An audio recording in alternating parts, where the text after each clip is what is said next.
country.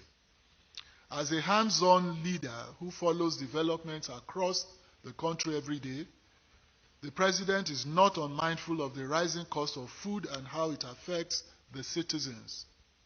While availability is not a problem, affordability has been a major issue to many Nigerians in all parts of the country. This has led to a significant drop in demand, thereby undermining the viability of the entire agriculture and food value chain. Accordingly, and in line with this administration's position on ensuring that the most vulnerable are supported, the President has declared with immediate effect the following actions. 1, a state of emergency on food security. 2, that all matters pertaining to food and water availability and affordability as essential livelihood items be included within the purview of the National Security Council. Now, as a direct and immediate response to this crisis, a number of initiatives will be deployed in the coming weeks to reverse this inflationary trend and guarantee future uninterrupted supplies of affordable foods to ordinary Nigerians. As with most emergencies, there are immediate, medium, and long-term interventions and solutions. In the immediate term, this government intends to deploy some savings from the fuel subsidy removal into the agricultural sector, focusing on revamping the agri sector. In an earlier meeting today with the agri stakeholders, we drafted a memorandum of partnership between the government and the individual stakeholders' representatives that encompasses the decisions taken and actions proposed from our engagements. The immediate intervention strategies are as follows. 1, we will immediately release fertilizers and grains to farmers and households to mitigate the effects of the subsidy removal.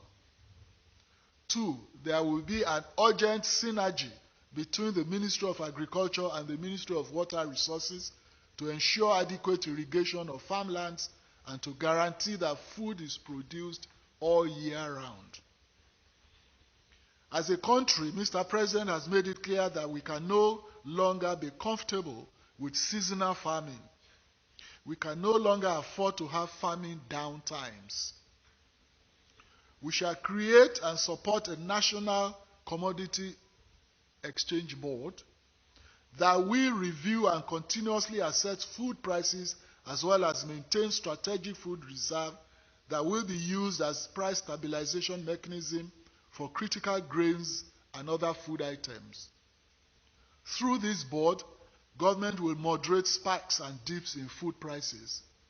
To achieve this, therefore, we have the following stakeholders on board to support the intervention effort of President Tinibu: the National Commodity Exchange, seed companies, National Seed Council and Research Institutes, NIRSAL Microfinance Bank, Food Processing / Agri Processing Associations, private sector holders and prime anchors, smallholder farmers, crop associations, and fertilizer producers, blenders, and suppliers associations, just to mention a few.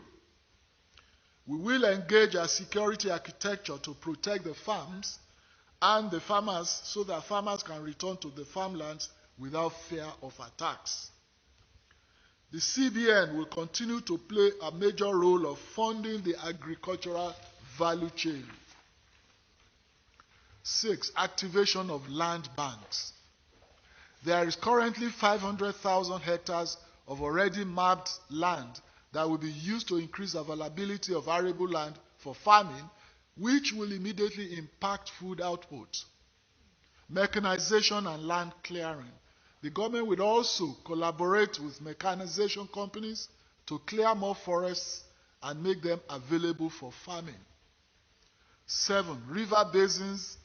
There are currently 11 river basins that will ensure planting of crops during the dry season with irrigation schemes that will guarantee continuous farming production all year round to stem the seasonal glut and scarcity that we usually experience.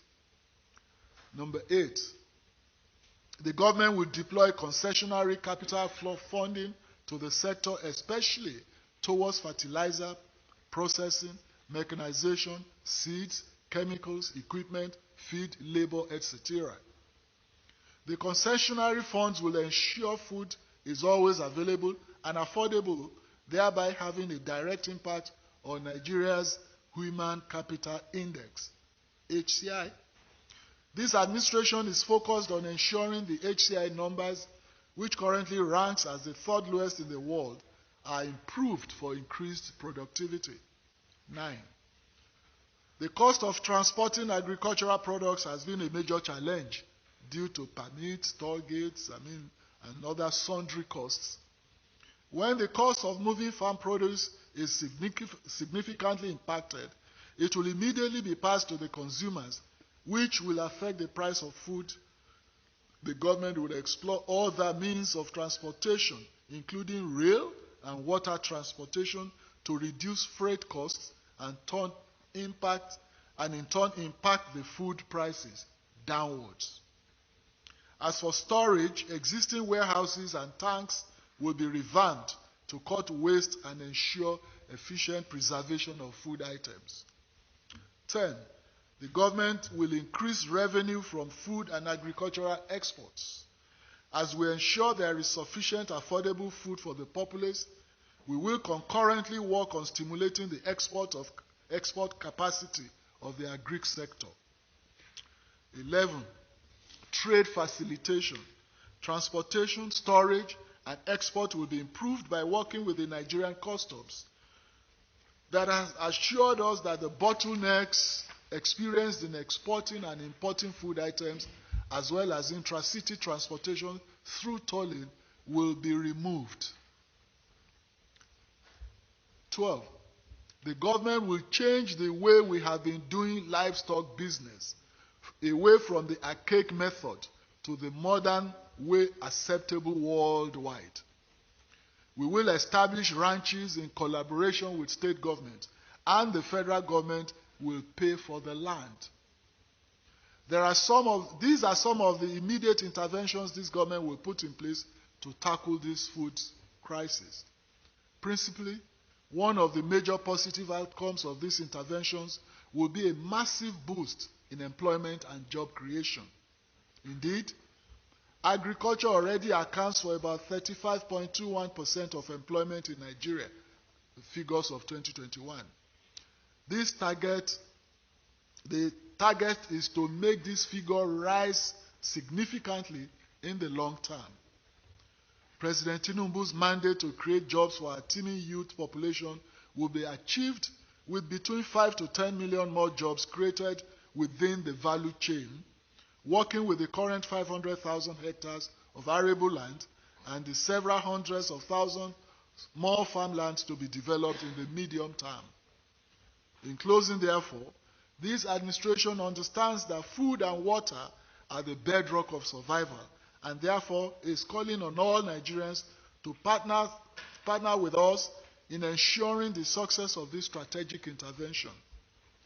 This government is working assiduously to ensure that Nigerians do not struggle with their essential needs.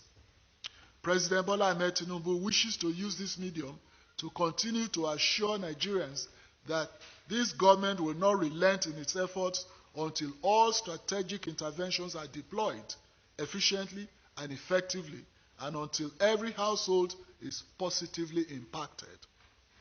Our president is the president of all Nigerians and the father of the nation. The renewed hope mandate remains alive, and no one, absolutely no one, will be left behind. Thank you very much.